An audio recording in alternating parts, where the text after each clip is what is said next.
नमस्कार। मैं आचार्य doctor Dilip Kumar PhD gold medalist Navyug Jyotish Shikshan संस्थान की पाठशाला में आपका स्वागत करता हूं। ये एक क्वेश्चन आंसर की नई वीडियो है जिसमें मैं अपने यूट्यूब के फैंस का, अपने स्टूडेंट्स का, ज्योतिष के जिज्ञासुओं का मार्गदर्शन करता हूं। किसी नियम में उलझ गए हो, कोई पैरामीटर समझ नहीं आ रहा तो आप क्वेश्चन पूछ सकते हो, लेकिन ये कुंडली दिखाने के लिए बिल्कुल नहीं है। कुंडली दिखाने के लिए आपको फीस जमा करानी पड़ेगी। मेरे नंबर पे कांटेक्ट कीजिए 9711079544 पे अपॉइंटमेंट लीजिए, पूरी कुंडली का विश्लेषण किया जाएगा। आज सबसे पहला क्वेश्चन है DNB बगरीचा जी का। प्रणाम गुरुजी, नवांश कुंडली में नीच भंग राजयोग, परिवर्तन राजयोग अप्लाई करने चाहिए या लगन कुंडली में ही अप्लाई करने चाहिए? नहीं जी, बिल्कुल नवांश कुंडली में भी अप्लाई करने चाहिए। जितने भी प्रोमिसेस योग जन्म कुंडली में बनते हैं वो सभी नवांश कुंडली में भी चेक करने चाहिए। नेक्स्ट क्वेश्चन है प्रभात बिस्से जी का। सिंह लगन में गुरु वक्री 10 डिग्री का है और मंगल चंद्रमा 7th हाउस में बैठे हैं। गुरु का फल कैसा रहेगा? गज केसरी योग होगा? बिल्कुल होगा जी। आपने बोला सिंह लगन में गुरु वक्री बैठा है 10 डिग्री का, तो जब भी लग्नेश, पंचमेश, नवमेश वक्री होते हैं तो इनमें शुभ फल देने की क्षमता बढ़ जाती है। ये चेष्टा बली हो जाते हैं। और 7वें भाव में आपने बोला मंगल और चंद्रमा बैठे हैं। चंद्रमा और गुरु आपस में दृष्टि दे रहे हैं और केंद्र में गज केसरी योग बन रहा है। यह बहुत शुभ फलदायक है।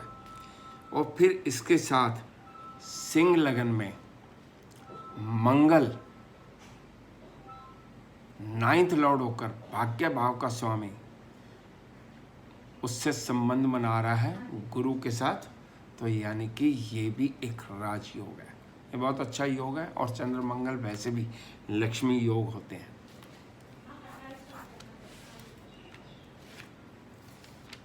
नेक्स्ट क्वेश्चन है अमर सिंह देव जी का। गुरुजी प्रणाम, आपने कहा है कि 7वें भाव से संबंधित ग्रहों का दान नहीं करना चाहिए, किंतु वृश्चिक लगन की कुंडली में उच्च का चंद्रमा है। पहले तो आपने बहुत ध्यान से मेरी वीडियो नहीं देखी। 7वें भाव से संबंधित यानी कि उसमें जो बैठे हैं ग्रह और दृष्टि दे रहे हैं, नहीं। 7वें भाव का स्वामी सप्तमेश का दान नहीं करना चाहिए। पहले तो ये करेक्शन हो जाए। अब आपने बोला वृश्चिक लगन की कुंडली में उच्च का चंद्रमा है और मंगल नीच का 0 डिग्री पर 9वें भाव में है, केतु 6ठे भाव में है और 7वें भाव का स्वामी शुक्र 12वें भाव में, तो क्या तब भी 7वें भाव का दान नहीं करना चाहिए? आप पूरी अच्छी तरह वो वीडियो देखो दोबारा।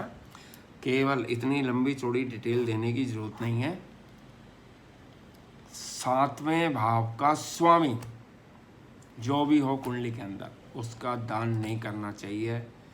पति पत्नी में मनमुटाव, कलह कलेश हो जाता है, आपस में दूरियां बढ़ जाती। नेक्स्ट क्वेश्चन है अमित सोनी जी का। गुरुजी प्रणाम, धनु लगन में मंगल 9th हाउस में है परंतु नवांश में 6th हाउस में है। इसकी महादशा कैसी रहेगी? धनु लगन में मंगल 9th लॉर्ड 9th हाउस में बैठा है, तो यानी कि पंचमेश अपने से पंचम में, भावात भावम नियम के अनुसार पंचम से पंचम में बैठा है। इसकी महादशा या अंतरदशा में आपको बहुत शुभ फल प्राप्त होंगे। नेक्स्ट क्वेश्चन है मिथु कश्यप जी का। धनु लगन में शनि बुध एक साथ 3rd हाउस में है, राहु 12th हाउस में है, शनि का क्या प्रभाव रहेगा और वर्तमान में शनि की महादशा है और केतु की अंतर्दशा है। धनु लगन में शनि मारक भी है और अकारक ग्रह भी है। अकारक ग्रह अपनी महादशा अंतर्दशा में अच्छा फल नहीं देते हैं, लेकिन यहाँ पे शनि अपनी शुभ राशि का बैठा हुआ है। शुभ राशि का होने के कारण थर्ड हाउस के, केवल थर्ड हाउस के शुभ फलों में वृद्धि कर देगा। साहस पराक्रम बढ़ जाएगा, भाई बहनों से अच्छे संबंध हो जाएंगे, ट्रैवलिंग बहुत करेंगे, मकान जमीन जायदाद बनने की, संपत्ति बनने की संभावना बढ़ जाएगी।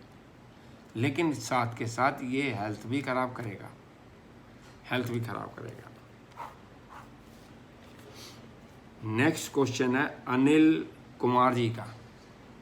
सर, भाव पीड़ित हो और भावेश या कारक नहीं हो तो क्या फल होगा? हम किसी भी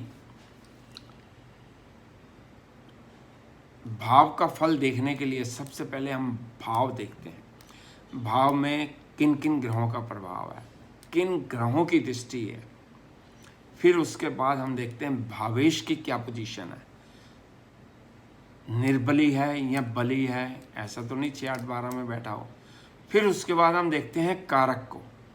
तो कभी भी कुंडली की प्रेडिक्शन करनी हो तो हमेशा याद रखना, भाव, भाव का स्वामी, भावेश और कारक तीनों की पोजीशन देखनी है।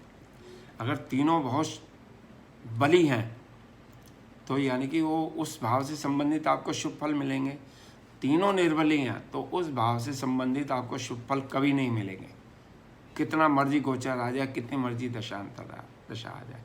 अब तीनों में से मान लो 2 ठीक है तो फिर भी 65% आपको अच्छे फल मिलेंगे। इन्होंने दूसरा क्वेश्चन आगे ही लिख दिया है, ठीक इसी तरह भाव कारक ओके है और भावेश पीड़ित है तो क्या फल मिलेगा? मैंने अभी आपको समझाया है कि भाव, भावेश और कारक तीनों को चेक करना है। अगर तीनों स्ट्रांग होंगे तो आपको उससे संबंधित शुभ फल मिलेंगे, और तीनों निर्बली हैं तो कुछ नहीं मिलेगा। अब मान लो मकान का ही कोई पूछता है हमसे, 4th हाउस, 4th लॉर्ड और मंगल, तीनों की पोजीशन देखनी है,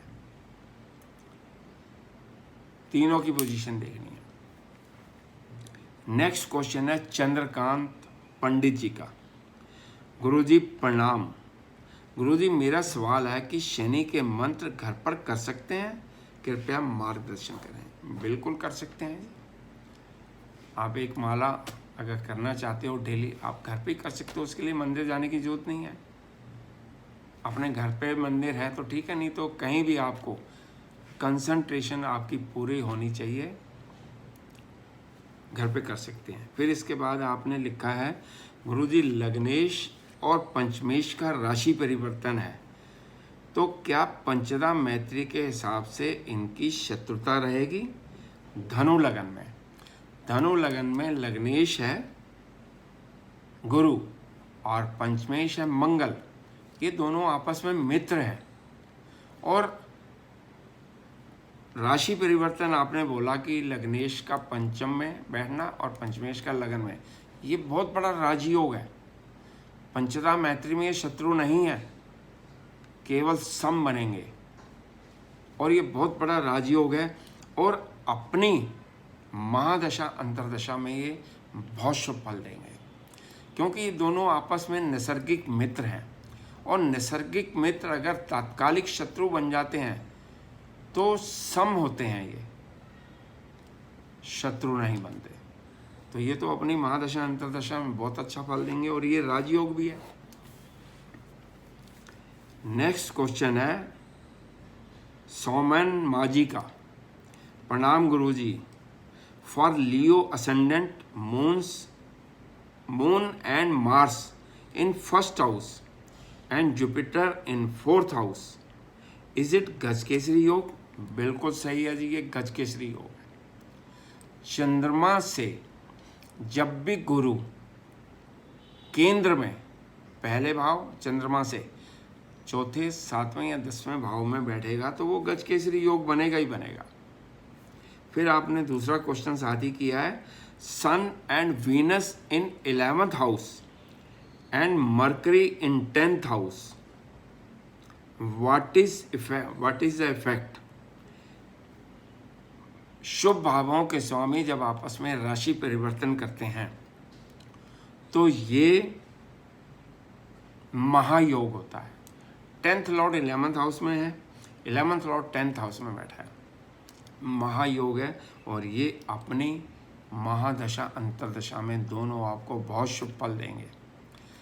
कर्म भाव का स्वामी लाभ भाव में चला जाए और लाभ भाव का स्वामी कर्म में आ जाए तो यानी कि आप जितनी भी मेहनत करोगे आपको उसके बहुत अच्छे रिजल्ट्स मिलेंगे, बहुत अच्छे रिजल्ट्स मिलेंगे।